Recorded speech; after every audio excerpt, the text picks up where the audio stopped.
Hello, എല്ലാവർക്കും പുതിയ വീഡിയോയിലേക്ക് സ്വാഗതം. അപ്പോൾ നമ്മൾ ഇന്നലെ എവിടെ വരെയാണ് ചെയ്തത്? ക്വസ്റ്റ്യൻ നമ്പർ 10 വരെ അല്ല 11 വരെ ചെയ്തല്ലേ. അപ്പോൾ ഇനി നമുക്ക് ക്വസ്റ്റ്യൻ നമ്പർ 12 ചെയ്യാം. ഒരു സിമ്പിൾ, വലിയ പ്രയാസമുള്ള ക്വസ്റ്റ്യൻസ് ഒക്കെ കഴിഞ്ഞ് ഇനി നമുക്ക് സിമ്പിൾ ക്വസ്റ്റ്യൻസുകൾ. അപ്പോൾ ചോദ്യം ഒന്ന് നോക്കാം. Look at the first 3 stages of a growing pattern of hexagons made using match sticks. അതായത് മാച്ച് സ്റ്റിക്സ് ഉപയോഗിച്ച് ഒരു പാറ്റേൺ ഉണ്ടാക്കിയിരിക്കുകയാണ്. ഓരോരോ ഹെക്സഗൺ ഷേപ്പിലാണ് ആദ്യം വെച്ചിരിക്കുന്നത്. എന്നിട്ട് ഇവിടെ എന്താ ഇവിടെ ഒരു കണ്ടീഷൻ പറഞ്ഞിട്ടുണ്ട്. A new hexagon gets added at every stage. ഓരോ സ്റ്റേജിലും ഒരു പുതിയ ഹെക്സഗൺ അതിൻ്റെ കൂടെ ചേരും. പക്ഷേ ഒരു കണ്ടീഷനും which shares a side with the last hexagon of the previous stage. ഒരു വശം അല്ലേ, ആ ഹെക്സഗണിൻ്റെ നമ്മൾ കഴിഞ്ഞ പ്രാവശ്യം വരച്ച ഹെക്സഗണിൻ്റെ ഒരു വശം കൂടെ ഷെയർ ചെയ്തുകൊണ്ടാണ് അടുത്ത ഹെക്സഗൺ നമുക്ക് വരയ്ക്കേണ്ടത്. എന്താ പറയുക, ഇവിടെ പാറ്റേൺ കാണിച്ചിട്ടുണ്ടല്ലോ. സ്റ്റേജ് 1 ഒരു ഹെക്സഗൺ ഉണ്ട്. ഇതിന് എത്ര വശങ്ങളാണ് ഉള്ളത്? ഹെക്സഗണിന് 6 സൈഡ്സ്. അടുത്തത് വരച്ചപ്പം ഈ ഹെക്സഗൺ വരച്ചിട്ട് അതിൻ്റെ ഒരു വശത്ത് ഈ ഒരു സൈഡിൽ അടുത്ത ഹെക്സഗൺ വരച്ചു. അടുത്തത് നോക്കിക്കേ. അപ്പോൾ നമ്മുടെ ഈ ഹെക്സഗൺ ഉണ്ട്, അടുത്ത ഒരു ഹെക്സഗൺ ഉണ്ട്. ഇനി എന്തുണ്ട്? ഇതിൻ്റെ അടുത്ത ഈ വരച്ചിരിക്കുന്ന ഹെക്സഗൺ, ഇത് ആദ്യത്തെ ഹെക്സഗൺ ആണെന്ന് വിചാരിക്കുക. അതുകൊണ്ട് ഈ ഹെക്സഗൺ നമ്പർ 1 ഇതാണ്.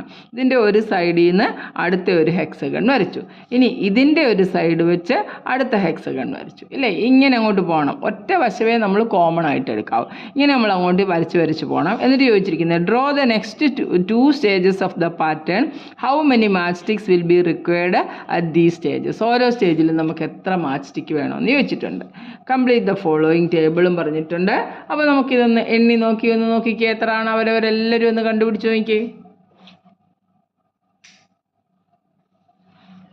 കണ്ടുപിടിച്ചോ? നോക്കാം. നമുക്ക് അടുത്തത് നോക്കാം. ഇതിനകത്ത് എത്ര എണ്ണം ഉണ്ടായിരുന്നു? സ്റ്റേജ് 1 6 എണ്ണം ഉണ്ടായിരുന്നു അല്ലേ. അപ്പോൾ ഇതായിരുന്നു നമ്മുടെ 1 2 3 4 5 6. അടുത്തത് വരച്ചപ്പോഴോ 1 2 3 4 5 മാച്ച് സ്റ്റിക്ക് കൂടെ നമ്മൾ കൂട്ടി വെച്ചു. ഒരു സൈഡ് ഇതിൻ്റെ തന്നെ ഒരെണ്ണം എടുത്തു. തീപ്പെട്ടിക്കൊള്ളി കൊണ്ട് നമ്മളിങ്ങനെ ഉണ്ടാക്കുകയാണ്. ആദ്യം 6 എണ്ണം വെച്ചു. അതിൻ്റെ കൂടെ പിന്നെ ഒരു 5 എണ്ണം വെച്ചപ്പോൾ വീണ്ടും നമുക്ക് ഹെക്സഗൺ കിട്ടി. അപ്പോൾ രണ്ടാമത്തെ സ്റ്റേജിൽ എത്ര ഉണ്ട്? 6ൻ്റെ കൂടെ 5 കൂടെ കൂട്ടിയപ്പോൾ 11 ഉണ്ട് അല്ലേ. ഇനി അടുത്തത് നോക്കിയേ. ഇതിനകത്ത് 6 ഉണ്ടായിരുന്നു. ഇവിടെ നമ്മൾ അടുത്ത ഈ വശം എടുത്തുകൊണ്ട് 5 ഉള്ളൂ. ഇനി ഇതിൻ്റെ ഒരു സൈഡ് എടുത്തു. എന്നിട്ട് വരച്ചപ്പോൾ എത്ര? 1 2 3 4 5. 11ൻ്റെ കൂടെ വീണ്ടും ഒരു 5 കൂട്ടി. 11 5 16 ആണല്ലോ. ഇനി നമുക്ക് അടുത്ത ഒന്ന് വരച്ച് നോക്കാം. ഏതെങ്കിലും ഒരു സൈഡ് നമുക്ക് ഈ ഒരു സൈഡിങ് എടുക്കാം. ഈ സൈഡ് എടുത്തിട്ട് നമുക്ക് ഇവിടെ ഒരു ഹെക്സഗൺ അങ്ങോട്ട് വരച്ച് നോക്കാം. ഹെക്സഗൺ വരയ്ക്കുമ്പോൾ ഈ സൈഡ് നമ്മൾ എടുത്തു കേട്ടോ. ഈ സൈഡ് ഞാൻ വരയ്ക്കാതിട്ടിരിക്കുന്ന സൈഡ് വെറുതെ ഇട്ടേക്കും. അതുകൊണ്ട് ഈ സൈഡ് ഈ സൈഡ് നമ്മൾ പഴയതിൻ്റെ നമ്മൾ എടുത്താണ്. നമ്മൾ കോമൺ ആയിട്ട് എടുത്തത് വേണ്ടി ഇത്രയും സൈഡാണ്. എന്താണ്, നമുക്ക് വേറെ നല്ലൊരു കളർ വരയ്ക്കാം. അപ്പോൾ നമുക്കത് മനസ്സിലാവും. ഉണ്ട് ഈ സൈഡ് പ്രീവിയസിൻ്റെ ആയിരുന്നു. ഇത് പ്രീവിയസ് ആണ്. അതിൻ്റെ ഒരു വശം എടുത്തിട്ടാണ് ബാക്കി നമ്മൾ മാച്ച് സ്റ്റിക്സ് വെച്ചേക്കുന്നത്. അപ്പോൾ നമ്മൾ പുതിയ മാച്ച് സ്റ്റിക്സിന് ഇതിന് നമ്മൾ എത്ര എണ്ണം എടുത്തു? 1 2 3 4 5 എടുത്തു. ഒരു വശം ഇതായിട്ടെടുത്തു. അപ്പോൾ 16 ആയിരുന്നു. 16ൻ്റെ കൂടെ വീണ്ടും ഒരു 5 കൂടെ കൂട്ടി. 16 5 21. അപ്പോൾ അടുത്ത എത്ര ആയിരിക്കുന്നുണ്ട്? ഇതിൻ്റെ ഒരു സൈഡ് എടുക്കുക. അല്ലെ ഏതെങ്കിലും ഒരു സൈഡ്, ഒറ്റ സൈഡ് ഷെയർ ചെയ്യാവോ. ഒരു സൈഡ് ഷെയർ ചെയ്തിട്ട് അടുത്ത ഹെക്സഗൺ വരയ്ക്കാം. അതുകൊണ്ട് നമുക്ക് ഇങ്ങനെ ഒരു ഹെക്സഗൺ വരയ്ക്കാമല്ലോ. അതുകൊണ്ട് ഇങ്ങനെ ഒരു ഹെക്സഗൺ വരയ്ക്കാം. അതുകൊണ്ട് ഇങ്ങോട്ടോ അപ്പുറത്തോട്ടോ അത് നിങ്ങളുടെ ഇഷ്ടം അനുസരിച്ച് നിങ്ങൾ വരയ്ക്കാം. കണ്ടോ, അവിടെ നമ്മൾ 5 എണ്ണം അല്ലേ കൂട്ടിയുള്ളൂ. അപ്പോൾ 21 5 26. ഇങ്ങനെ അങ്ങോട്ട് പോവുകയാണെങ്കിൽ എന്നാമതൊരെണ്ണം വരച്ചാൽ എത്ര ആയിരിക്കും ഇങ്ങനെ അങ്ങോട്ട് പോകുന്നതെന്നാണ് നമുക്ക് കണ്ടുപിടിക്കേണ്ടത്. നമുക്ക് പതുക്കെ കണ്ടുപിടിക്കാം. Draw the next 2 stages of the pattern. How many match sticks will be required at these stages. അപ്പോൾ നമുക്ക് 3 എണ്ണം വന്നു. നാലാമത്തെ സ്റ്റേജ് 1 സ്റ്റേജ് 2 സ്റ്റേജ് 3 സ്റ്റേജ് 4 ആയപ്പോഴത്തേക്ക് 21 ആയി. സ്റ്റേജ് 5 എത്ര? 26. Draw the next. അതപ്പോൾ അത് കഴിഞ്ഞു അല്ലേ, നമ്മൾ വരച്ചു. കംപ്ലീറ്റ് ദ ടേബിൾ അതും നമ്മൾ ചെയ്തല്ലോ. Find the rule two determine the number of match sticks required for the nth stage. ആദ്യത്തെ 6 ഉണ്ടായിരുന്നു. പിന്നെ അതിൻ്റെ കൂടെ 5 കൂട്ടി. മൂന്നാമത്തേൻ്റെ കൂടെ 2 പ്രാവശ്യം 5 കൂട്ടി. നാലാമത്തേൻ്റെ കൂടെ 3 പ്രാവശ്യം 5 കൂട്ടി. അഞ്ചാമത്തേൻ്റെ കൂടെ 4 പ്രാവശ്യം 5 കൂട്ടി. ഇങ്ങനെ അങ്ങോട്ട് പോയി കഴിഞ്ഞാൽ നമ്മുടെ nth പാറ്റേൺ, അതിനെ നമുക്ക് XN എന്നോ എന്തെങ്കിലും ചുമ്മാ തൽക്കാലത്തേക്കൊന്നെടുക്കാം. അപ്പോൾ എന്താണ്? 5n + 1 ആണോ? 5n + 1 ശരിയാണോ നോക്കിയേ. എന്നിന് 1 2 3 സ്റ്റേജസ്. എന്നിന് 1 2 3 നമ്മൾ കൊടുത്താൽ ആദ്യത്തേനകത്ത് എന്നിന് 1 കൊടുക്കുമ്പോൾ 5 × 1 5 + 1 6 കറക്റ്റ് ആണല്ലോ. 2 കൊടുത്ത് രണ്ടാം സ്റ്റേജിൽ 5 2s are 10, 10 + 1 11, 3 കൊടുത്താലോ 5 3s are 15, 15 + 1 16, ഇങ്ങനെ അങ്ങോട്ട് പോയിക്കോളും. നമ്മൾ നേരത്തെ പാറ്റേൺ എഴുതുന്നത് പഠിച്ചാണല്ലോ, അതേ പാറ്റേൺ തന്നെ അല്ലേ. അപ്പോൾ അതായത് 5ൻ്റെ മൾട്ടിപ്പിൾസ് ആയിട്ട് കൂടി പോവാണ്. ആദ്യത്തേനകത്ത് നിന്ന് 5ൻ്റെ ഓരോരോ മൾട്ടിപ്പിൾ കൂടിപ്പോകുന്നു. അപ്പോൾ നമ്മളെല്ലാം ജനറലായിട്ട് എഴുതുവാണ്. നമുക്ക് എങ്ങനെ കിട്ടുന്നത്? xn = 5n + 1. Find the rule two determine the number of match sticks required for the nth stage. അപ്പോൾ nth സ്റ്റേജിൽ എങ്ങനെയാണ് വരുന്നത്? 5n + 1 മാച്ച് സ്റ്റിക്സ് ആയിരിക്കും. നമ്മൾ n എന്താണോ വരുന്നത്, n 1 ആണെങ്കിൽ ഇപ്പോൾ 10 ആണെങ്കിൽ 5 × 10 + 1 50 + 1 51, ഇങ്ങനെ നമുക്ക് അങ്ങോട്ട് പാറ്റേൺ ആയിട്ട് എഴുതാം.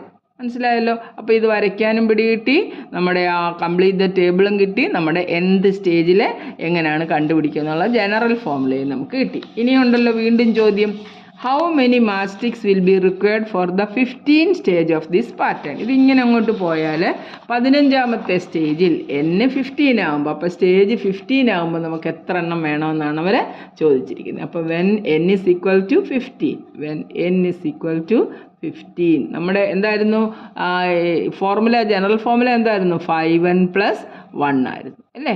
അപ്പോൾ when n = 15, this is equal to 5 × 15, n 15 കൊടുക്കണം, 15 + 1, 5 × 15 എത്ര? 15 5 75, 75ഉം 1ഉം കൂടെ കൂട്ടി 75 + 1 എന്താ കിട്ടുന്നത്? 76. മനസ്സിലായോ? അപ്പോൾ 15th പാറ്റേൺ, അതായത് 15th സ്റ്റേജ് ചെല്ലുമ്പോൾ എത്ര മാച്ച് സ്റ്റിക്സാണ് നമ്മൾ ആകെ ഉപയോഗിക്കുന്നത്? 76. അതായത് അതിനകത്ത് 76 ആയിരിക്കും. അങ്ങനെ 5 5 5 കൂടി വന്നിട്ട് നമുക്ക് 76 കിട്ടും. അപ്പോൾ നമുക്ക് അതും റെഡി ആയല്ലോ. ആ സ്റ്റേജിൽ എത്ര എണ്ണം ആണെന്നുള്ളത്, how many match sticks will be required for the 15th stage. അപ്പോൾ ഫോർ എത്ര എഴുതണ്ടേ? 76 match sticks, 76 match sticks are required for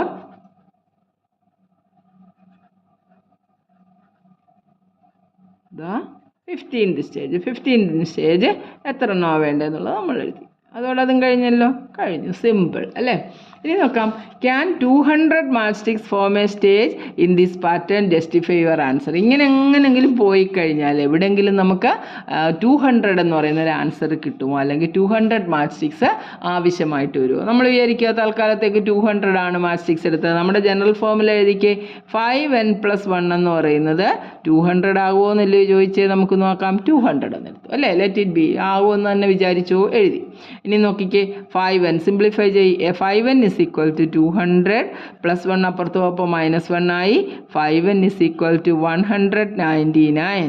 അപ്പോൾ n = 199 ഡിവൈഡഡ് ബൈ 5. നമ്മൾ ഓരോരോ മാച്ച് സ്റ്റിക്സ് അല്ലാതെ മുറിഞ്ഞതും ഒടിഞ്ഞതും ഒന്നും ഉപയോഗിക്കുന്നില്ല. ഹോൾ നമ്പേഴ്സാണ്. 5 10 15 ഇങ്ങനെ നമ്മളങ്ങോട്ട് കൂടി പോകുമായിരുന്നു. അപ്പോൾ ദാ 199/50 ഒന്ന് ഡിവൈഡ് ചെയ്ത് നോക്കിയാൽ 199 divided by 5. 5 3s are 15, carry 4 49, 5 9s are 45 അല്ലേ. പിന്നെ ബാക്കി ഒരു 4 ഉണ്ട്, ഡെസിമൽ ഇട്ട് കൊടുത്ത് 0 ആക്കി. 5 8s are 40. അപ്പോൾ നമുക്കത്ര 39.8 മാച്ച് സ്റ്റിക്സ് വേണമെന്ന് കാണിക്കുന്നത്. അപ്പോൾ മാച്ച് സ്റ്റിക്സ് ഒക്കെ ഒടിച്ചൊക്കെ ചേർക്കണം. അത് നമ്മളോട് പറഞ്ഞിട്ടില്ലല്ലോ. അപ്പോൾ ദിസ് ഈസ് നോട്ട് പോസിബിൾ. അപ്പോൾ n എന്ന് പറയുന്ന ഒരു ഹോൾ നമ്പറായിട്ട് കിട്ടിയെങ്കിൽ മാത്രമേ നമുക്ക് എന്തോ പറയാൻ പറ്റത്തുള്ളൂ, ഇത് പറ്റത്തുള്ളൂ അല്ലേ. ഇത് നമുക്ക് ആ മാച്ച് സ്റ്റിക്സ് അത്രയും ഉപയോഗിക്കാമെന്ന് ചോദിച്ചു കഴിഞ്ഞാൽ 200 എപ്പോഴെങ്കിലും വരുമോ എന്ന് ചോദിച്ചാൽ നമുക്കിവിടെ n is not a whole number. So 200 cannot be at any stage. As n is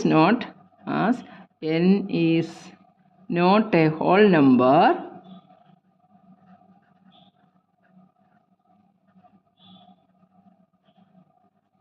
പിന്നെന്തോ എഴുതേണ്ടത്? 200 match sticks form a stage in this pattern എന്നാ. 200 match sticks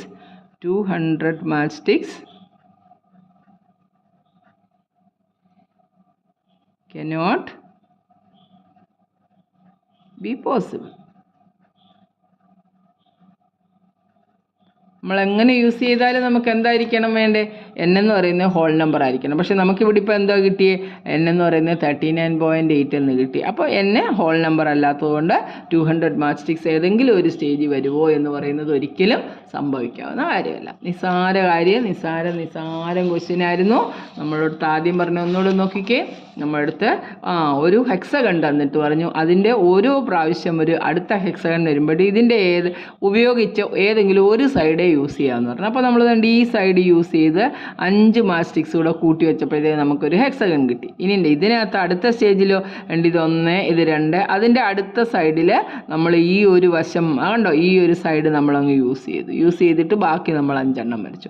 അത് കഴിഞ്ഞ് അടുത്ത സ്റ്റേജ് ആയപ്പോഴോ ഇതിൻ്റെ ഒരു സൈഡ് യൂസ് ചെയ്തുകൊണ്ട് 5 എണ്ണം വരച്ചു. ഇനി നമ്മൾ അടുത്തത് വന്നപ്പോഴോ ഇപ്പം വരച്ചതിൻ്റെ ഒരു സൈഡ് നമ്മളങ്ങ് യൂസ് ചെയ്ത് ഈ സൈഡ് നമ്മളങ്ങ് യൂസ് ചെയ്ത് അല്ലേ, ഈ സൈഡ് യൂസ് ചെയ്തിട്ട് നമ്മൾ അടുത്തത് വരച്ചു. അങ്ങനെ 5 ഇതാണ്ട് ഈ സൈഡ് വേറൊരു കളർ ഇട്ട് വരയ്ക്കുക. ഈ സൈഡ് നമ്മളങ്ങ് യൂസ് ചെയ്തു, ബാക്കി മാച്ച് സ്റ്റിക്സ് ഒട്ടിച്ച്. അപ്പോൾ നമുക്ക് ഇങ്ങനെ പാറ്റേൺ ഇനി ഇവിടുന്ന് ഒരെണ്ണം എങ്ങനെ വേണേലും നമുക്ക് എത്ര വേണേലും വരയ്ക്കാം. അപ്പോൾ അവരെന്തോ പറഞ്ഞിരിക്കുന്നത് 2 സ്റ്റേജ് പാറ്റേൺ വരയ്ക്കാൻ പറഞ്ഞു. ടേബിൾ കംപ്ലീറ്റ് ചെയ്തപ്പോൾ ഒന്നാമത്തേനകത്ത് 6, രണ്ടാമത്തേനകത്ത് 5 കൂടി 11 വന്നു, മൂന്നാമത്തേനകത്ത് വീണ്ടും ഒരു 5 വന്നു, അപ്പോൾ 16 വന്നു, പിന്നെ 21 വന്നു, 26 ഇങ്ങനെ 5 കൂടി പോകും. ഇങ്ങനെ അങ്ങോട്ട് പോയാൽ എന്ത് സ്റ്റേജിൽ ഒരു ജനറൽ റൂൾ ഉണ്ടാക്കിയെടുക്കണമെന്ന് നമുക്ക് പറഞ്ഞല്ലേ. ഇങ്ങനെ അങ്ങോട്ട് പോയാൽ XN എത്ര ആയിരിക്കും, XN ആണല്ലേ, Y എന്നോ എന്തെങ്കിലും എഴുതിയാൽ മതി. അപ്പോൾ നമുക്ക് എന്തോ ചെയ്യും, ലാസ്റ്റ് സ്റ്റേജിലല്ലേ എന്ത് പാറ്റേൺ വരുമ്പോഴത്തേക്ക് 5n+1 എന്ന ജനറൽ ഫോർമുല ഉപയോഗിക്കാം. കാര്യം നമുക്കിതെല്ലാം ഫോളോ ചെയ്യണം ജനറൽ ഫോർമുല എഴുതുമ്പോൾ. n1 കൊടുക്കുമ്പോൾ 5 × 1 + 1 6, 2 കൊടുക്കുമ്പോൾ 5 2 10, 10 + 1 11. ഈ പാറ്റേൺ ഫോളോ ചെയ്യുന്ന ജനറൽ ഫോർമുലയാണ് XN = 5n+1. അത് കിട്ടി. എന്നിട്ട് പിന്നെ അവരെന്താ പറഞ്ഞിരിക്കുന്നത്, 15ാമത്തെ സ്റ്റേജിൽ എത്ര എണ്ണം ഉപയോഗിച്ചു എന്ന് കണ്ടുപിടിക്കാൻ പറ്റും. അപ്പോൾ നമ്മൾ എന്തോ കൊടുത്തു, n-ന് 15 എന്നിട്ട് കൊടുത്തു 5n+1ലേക്ക്. അപ്പോൾ നമുക്ക് 76 കിട്ടി. അപ്പോൾ 76 match sticks are required for the 15th stage കിട്ടി ആണല്ലോ. ഇനിയും ഏതെങ്കിലും ഒരു സ്റ്റേജ് ഇതുപോലെ മാച്ച് സ്റ്റിക്സിൻ്റെ എണ്ണം 200 ആകുമോ എന്ന് ചോദിച്ചു. നമുക്കൊന്ന് ചെക്ക് ചെയ്യാൻ നോക്കി. 5n+1 200 ആയാൽ പ്രശ്നം എന്തോ, 5n എന്ന് പറയുന്നത് 199 എന്ന് കിട്ടും, n എന്ന് പറയുന്നത് 39.8 എന്ന് പറയുന്ന ഹോൾ നമ്പർ കിട്ടിയേയില്ല. അപ്പോൾ നമുക്ക് എന്താ പറയാം, n is not a whole number, 200 match sticks cannot be possible. നമുക്ക് 200 മാച്ച് സ്റ്റിക്സ് ഒരിക്കലും സംഭവിക്കാത്ത കാര്യമാണ്, അല്ലേ എടുക്കാൻ പറ്റാത്ത കാര്യമാണ്. മനസ്സിലായല്ലോ. അടുത്ത ക്വസ്റ്റ്യൻ വളരെ ഇമ്പോർട്ടൻ്റ് ആണ്, പരീക്ഷയ്ക്കൊക്കെ ചോദിക്കാൻ കൊള്ളാവുന്ന നല്ല ഒന്നാന്തരം ചോദ്യമാണ്, അതുകൊണ്ട് നോട്ട് ചെയ്ത് വെച്ചോണം. Let P of x is equal to ax plus b and q of x is equal to cx plus db, two linear polynomials such that the graph of P of x passes through the point 2, 3 and 6, 11. അതായത് നമ്മൾ ജനറലായിട്ട് എന്തോ ax plus b എന്നുള്ള ഫോമിലല്ലേ വന്നിരിക്കുന്നത്. ഇതിനകത്ത് എയുടെയും ബിയുടെയും value കണ്ടുപിടിച്ച് നേരത്തെ നമ്മൾ ചെയ്ത പോലെ പോളിനോമിയൽ കണ്ടുപിടിക്കണം. അടുത്തത് വേറെണ്ണം ഉണ്ട്, q of x cx plus d. അത് പാസ് ചെയ്യുന്ന 4 - 1 കൂടെ പാസ് ചെയ്യുന്ന ഒരു കണ്ടീഷൻ, ഒരു പോയിൻ്റേ തന്നിട്ടുള്ളൂ. ഇവിടെ 2 പോയിൻ്റ് തന്നിട്ടുണ്ടായിരുന്നു അല്ലേ. 2 വേരിയബിൾ ഉള്ളപ്പോൾ നമുക്ക് 2 പോയിൻ്റാണ് വേണ്ടത്. പക്ഷേ ഇവിടെ രണ്ടാമത്തേനകത്ത് അവർ ഒരു പോയിൻ്റേ തന്നിട്ടുള്ളൂ. അത് നമുക്ക് എന്താണെന്ന് നോക്കാം. The graph of q of x is parallel to the graph of p of x. p of x ആയിട്ട് പാരലാണ് q of x. അതുകൊണ്ടാണ് നമുക്ക് ഒരെണ്ണത്തിൻ്റെ ആവശ്യമുള്ളത്. നമുക്ക് അങ്ങോട്ട് ചെയ്ത് വരുമ്പോൾ മനസ്സിലാക്കാം. Find the polynomial p of x and q of x. Also find the coordinates of the point where this line meets the x-axis. x-axis cut ചെയ്യുന്ന പോയിന്റും കൂടെ നമുക്ക് കണ്ടുപിടിക്കണം. അപ്പോൾ നമുക്ക് ആദ്യം കണ്ടീഷൻസ് ഒക്കെ വെച്ചിട്ട് നമ്മുടെ കണക്ക് അങ്ങോട്ട് ചെയ്യാം. നോക്കിക്കോ എങ്ങനെയാണ് ചെയ്യുന്നതെന്ന് ശ്രദ്ധിച്ച് നോക്കുകയാണെ. ഇമ്പോർട്ടൻറ്റ് ക്വസ്റ്റ്യൻ ആണ്, അതുകൊണ്ട് തന്നെ വളരെ ശ്രദ്ധയോടെ വേണം നമുക്ക് ചെയ്യാമല്ലോ. അപ്പോൾ അതേ തുടങ്ങാൻ പോകുന്നു. ആദ്യം നമ്മുടെ പോളിനോമിയൽ ഏതാണ് അവർ തന്നിരുന്നത് അത് നമുക്ക് അങ്ങോട്ട് എഴുതാം. എന്തായാലും നമ്മുടെ പോളിനോമിയൽ പി ഓഫ് എക്സ്, അതായത് വൈ എന്നോ എന്തെങ്കിലും നമുക്ക് എഴുതാം. P of x is equal to a x plus b ആണല്ലോ. പിന്നെ അടുത്തത് കണ്ടിരിക്കുന്നത് ക്യൂ ഓഫ് എക്സ് ആണ്. അത് നമുക്ക് പിന്നെ ചെയ്യാം. Q of x is equal to എന്നാലും എഴുതിയിട്ടേക്കാം സി എക്സ് പ്ലസ് ഡി ആണ്. 2 പോളിനോമിയൽ തന്നിട്ടുണ്ട്. നമുക്ക് ഫസ്റ്റ് കണ്ടുപിടിക്കാം. ആദ്യം ഒന്നാമത്തെ condition, the graph p of x passes through the point ഈ 2, 3 എന്ന് പറയുന്നുണ്ട്. അപ്പോൾ നമുക്കറിയാം since this line passes through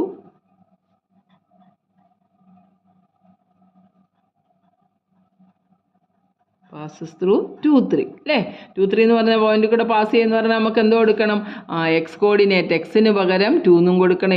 ഇത് എക്സ് വൈ എന്നല്ലേ നമ്മൾ പെയർ എടുക്കുന്നത്. അപ്പം എക്സിന് പകരം 2 എന്നും കൊടുക്കണം, വൈക്ക് പകരം 3. വൈ എന്ന് പറയുന്നത് അവിടെ പി ഓഫ് എക്സ് ആണ് വൈ എന്ന് പറയുന്നത്. അപ്പോൾ പി ഓഫ് എക്സിന് പകരം നമ്മൾ 3 കൊടുക്കണം.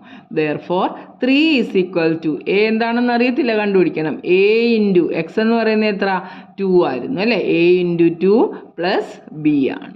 ബിയുടെ വാല്യൂ നമുക്കറിയത്തില്ല. അപ്പോൾ നമുക്കൊരു ഇക്വേഷൻ കിട്ടി. 3 = a × 2 നമ്മൾ ആദ്യം കോൺസ്റ്റൻ്റ് എഴുതും, പിന്നെ വേരിയബിൾ എഴുതും. 2a + b എന്ന് എഴുതി. അപ്പോൾ നമ്മുടെ ഒന്നാമത്തെ ഇക്വേഷൻ 2a + b = 3 എന്ന് പറഞ്ഞിട്ട് ഒരു ഫസ്റ്റ് ഇക്വേഷൻ നമുക്ക് കിട്ടിയല്ലോ. ഇനി രണ്ടാമത്തെ പോയിന്റ്, അടുത്ത പോയിന്റ് ഏതിൽ കൂടെ കടന്നു പോകുമെന്നാണ് പറഞ്ഞിരിക്കുന്നത്? 611 കൂടെ കടന്നു പോകുമെന്ന് പറഞ്ഞല്ലേ. Since the line passes through 611. Since the line passes through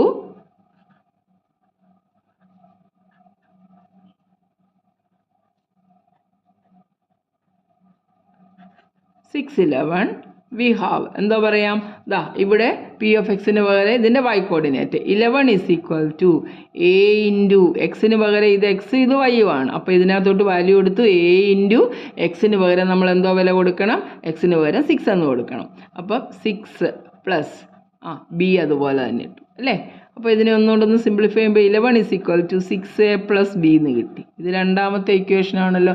രണ്ട് ഇക്വേഷൻ രണ്ട് വേരിയബിളും ഉണ്ട്, നമുക്ക് എളുപ്പം സോൾവ് ചെയ്യാം. അപ്പോൾ നമ്മൾ ഇത് എഴുതുന്നു, തിരിച്ചൊന്നെഴുതാൻ സൗകര്യപ്രദം. 6a + b = 11, 2a + b = 3 എഴുതി. അപ്പോൾ നമുക്ക് ഈ രണ്ട് ഇക്വേഷൻ കൂടെ ഒന്ന് സോൾവ് ചെയ്താൽ എല്ലാം കിട്ടുമല്ലോ.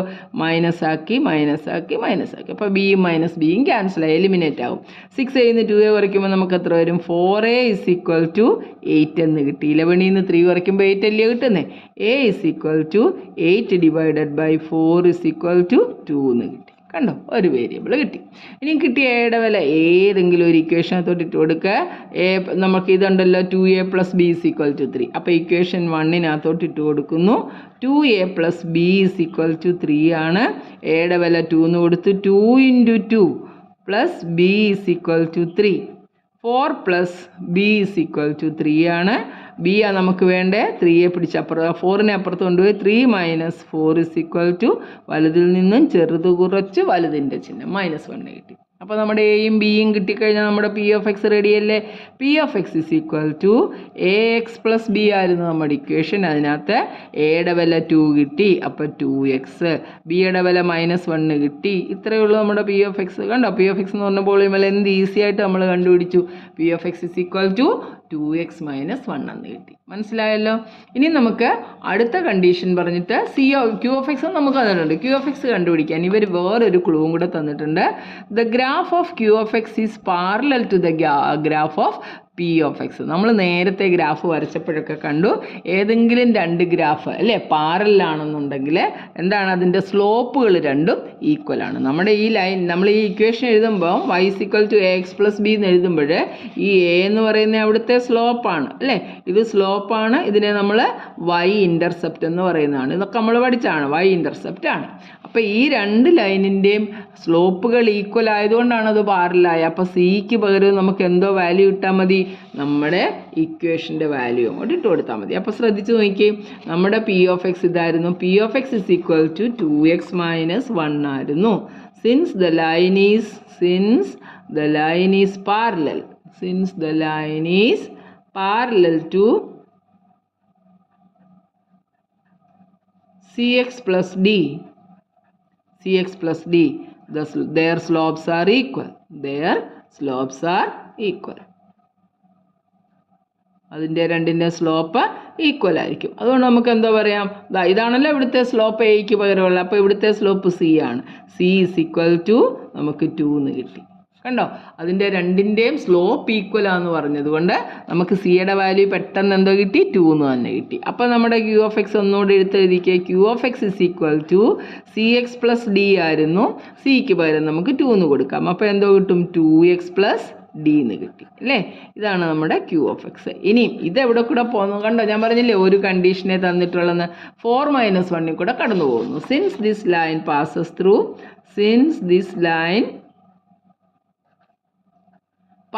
ത്രൂ ഏത് പോയിന്റ് കൂടെ പോകുന്നത്? Passes through. ശ്രദ്ധയോടെ വൃത്തിയായിട്ട് എഴുതണം കേട്ടോ.